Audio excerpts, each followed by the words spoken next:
दोस्तों नमस्कार। आज दिन 11 नवंबर 2025 Chaman Lal Sethia exports limited company ने अपने Q2 FY26 के रिजल्ट्स अनाउंस कर दिए हैं। इस वीडियो में हम रिजल्ट्स को स्टडी करते हैं।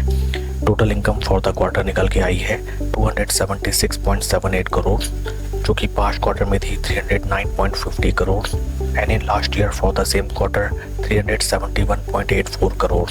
टोटल इनकम में हमें क्वार्टर ऑन क्वार्टर 10.57% की डिक्लाइन, जबकि वाई ऑन वाई बेसिस 25.6% की डिक्लाइन दिखाई देती है। टोटल एक्सपेंसेस की तरफ अगर हम चलें, total expenses for the quarter निकल के आए हैं 251.66 करोड़, जो कि पास्ट क्वार्टर में थे 280.74 crore and in last year for the same quarter 336.14 crore. Total expenses में हमें क्वार्टर ऑन क्वार्टर 10.36% की डिक्लाइन, जबकि वाई ऑन वाई बेसिस 25.13% की डिक्लाइन दिखाई देती है। पैट फिगर्स की तरफ अगर हम चलें, पैट फॉर द क्वार्टर निकल के आया है 18.92 करोड़, जो कि पास्ट क्वार्टर में था 21.64 crore and in last year for the same quarter 26.69 crore. PAT figures में हमें क्वार्टर ऑन क्वार्टर 12.54% की डिक्लाइन, जबकि वाई ऑन वाई बेसिस 29.10% की डिक्लाइन दिखाई देती है। ओवरऑल अगर हम रिजल्ट्स को देखें, फर्स्ट ऑफ ऑल कंपनी की टोटल इनकम में both quarter on quarter and Y on Y basis में अच्छा खासा हमें डेंट नजर आता है। साथ ही साथ पैट फिगर्स में भी सीवियर इम्पैक्ट दिखाई देता है। ईपीएस फिगर्स की तरफ अगर हम चलें, ईपीएस फॉर द क्वार्टर निकल के आया है 3 रुपये 81 पैसा, जो कि पास्ट क्वार्टर में था 4 रुपये 35 पैसा and in last year for the same quarter 5 रुपये 55 पैसे।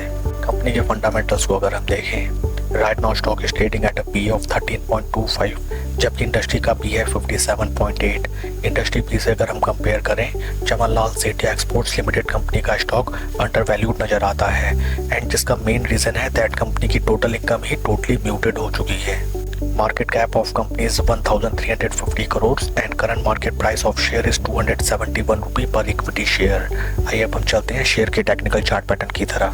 This is the weekly time frame, जहां पे हमें नजर आता है दैट स्टॉक ने अपने जो हाई प्राइस लगाए थे in the month of December 2024, right now stocks उन लेवल से हमें लगभग 41% के ड्रॉडाउन में ट्रेड करता हुआ नजर आता है। टेक्निकली अगर हम देखें, स्टॉक अपने इंपॉर्टेंट मूविंग एवरेजेस जो कि है 50 एंड 20 वीक मूविंग एवरेजेस दोनों के नीचे ट्रेड करता हुआ नजर आता है। साथ ही साथ right now trading at its important support levels. इन सपोर्ट लेवल्स के नीचे अगर स्टॉक फर्दर प्लंज करता है then first targets as supports will be these price levels. काफी इंटरेस्टिंग होगा है देखना कि कल के ट्रेडिंग सेशन में स्टॉक कैसे रिएक्ट करता है to its Q2 results. Company के Q2 results are very poor and very weak. That's all for the video friends. Please like and subscribe my channel. Thank you.